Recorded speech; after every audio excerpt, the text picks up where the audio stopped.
Hey, Brian, what's Hey, going on? Ramsey. Good, Ramsey. How are you? I'm good. I want to give you props ahead first thing because you're the first person to record a video and post it on the forums, We the SE forums. And I just messaged you 10 minutes ago, and you said you're up to doing an impromptu interview. You have no idea what I'm going to ask you. And maybe we can start off by you telling me a little bit about yourself. Sure. My name is Brian Anderson. I'm a solutions architect, solutions consultant, sales engineer. I've done all three here in Dallas, Texas, and I've been focusing on SaaS solutions for a while with integrations, and really excited to talk to you today. And you've been affected by the coronavirus, right? Not as far as my health, but my position. Yes, Yeah. my position was eliminated due to COVID-19, as were several other positions at my company. Yes. All right. So, what are you looking for right now in terms of jobs? Who should be reaching out to you? Who do you want to reach out? Who do you want to reach out to as well? Great. Well, I'm really looking to talk to hiring managers directly in a best case scenario who are directors of solutions, sales engineer managers, and talk to the folks directly so I can get an idea exactly what they're looking for, exactly what success looks like for that kind of role, learn a little bit about the technology, and just hear it directly from the source. So that's who I'm looking to talk to. Okay, awesome. And you've been an SE for a while. How long have you been an SE? For about 4.5 years now.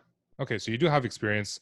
And where were you before? Were you also in SaaS, or were you something different? So my previous role was as an architect for a managed service solution. Before that, it was an SE for a SaaS platform. And prior to that, the other part of my career was really data analytics and reporting, working with internal customers to provide insights to our internal operations. Okay. And you mentioned that you want to talk directly to sales directors, sales managers, or SE managers, and SE directors. Why should they talk to you? What do you bring to the table? Okay, so I, I would think what I bring to the table, or in fact, what I know I bring to the table is a very detailed focus on what the customer is actually looking for. They're not looking to just spend money on software features. They're looking to invest in a solution for the problems that they are having today and that they expect to have tomorrow. Every person I talk to has a different goal and what expectations of their role and what success looks like. And so I like to dig and uncover what those are, because at the end of the day, they're making decisions to solve their own problems. And and that's what they're investing in. If my life will be easier and better with this solution and it fits into our budget, they buy from people and they buy what makes them feel is going to benefit them and their organization. So that's what I really try and focus on. I am also very much aware that the experience of the sales process is a large determining factor on how the outcome as well. So that's really what I enjoy about that process, and that's what I can bring to the table, and not just talking about features and functions and going on with that. So. And you just mentioned the sales cycle. What do you think? How do you think SEs can impact the sales cycle the most? Oh, SEs have an incredible impact on the sales cycle. SEs are the ones who really understand the problem from the operational side, the commercial, and the technical side, especially. And from the very beginning, you need to have that foundation of the problem the customer is trying to solve. Maybe it's increasing revenue, maybe it's better operations, and the SE is the one who can look at the big picture of a solution. And so as the account executive, the quarterback is calling the play, the SE is able to keep everything between the lines to say, this is going to help them solve their problem, or this is what, we interpreted that problem to be. Here's the inner workings of the solution. And we're the ones who are actually painting the picture for the customer to visualize their life with the solution and to build the bridge between where they're at and where they want to go, and clearly illustrate what's going to happen today, 6 months after implementation, 5 years down the road. So SEs have an incredibly huge impact on the sales cycle, and not just in a demo, but really illustrating what a solution is going to look like. So you just mentioned account executives, account managers. Mm-hmm. A lot of SEs, or at least some SEs, complain about their relationships with their account managers.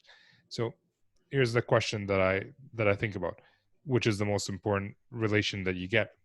If a salesperson says something incorrect in a meeting, how do you handle that usually?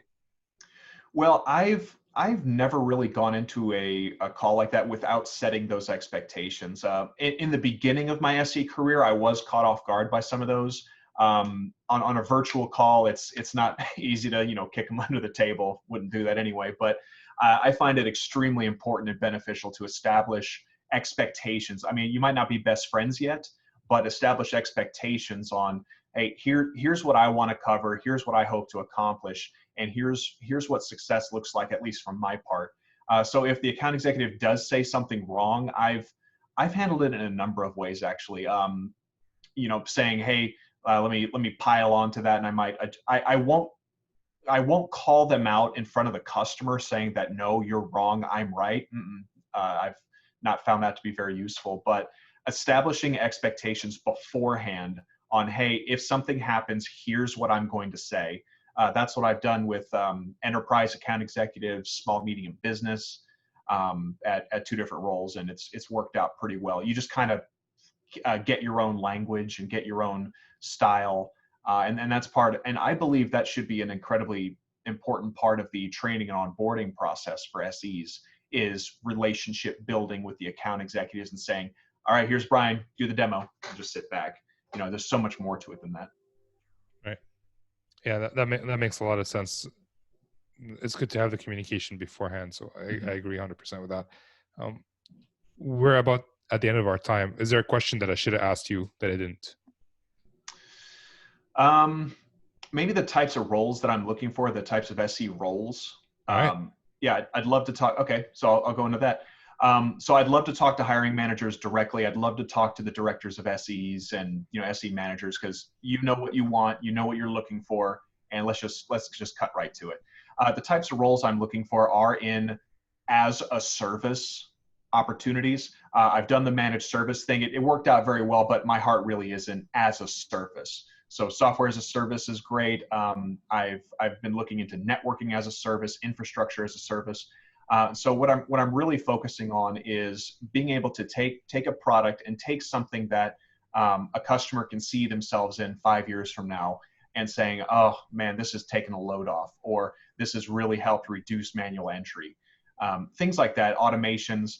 Those are the types of roles that I'm looking for. Company size, not too particular on that. Startups, well-established Fortune company. I've been with a couple different Fortune large companies, so I can fit in either one. I am based here in Dallas, Texas. I'm needing to stay here, so remote is just fine for me. Open to a bit of travel, and yeah, just looking to hear from, looking to connect. Awesome. Where can they connect with you? They can connect with me on LinkedIn or by email, brianwanderson@live.com. All my contact information is on LinkedIn. That's a good first stop. Awesome, man. I appreciate you jumping on such short notice and doing a good job chatting with me. So thanks, man. And we'll see you later. All right. Thanks, Ramsey.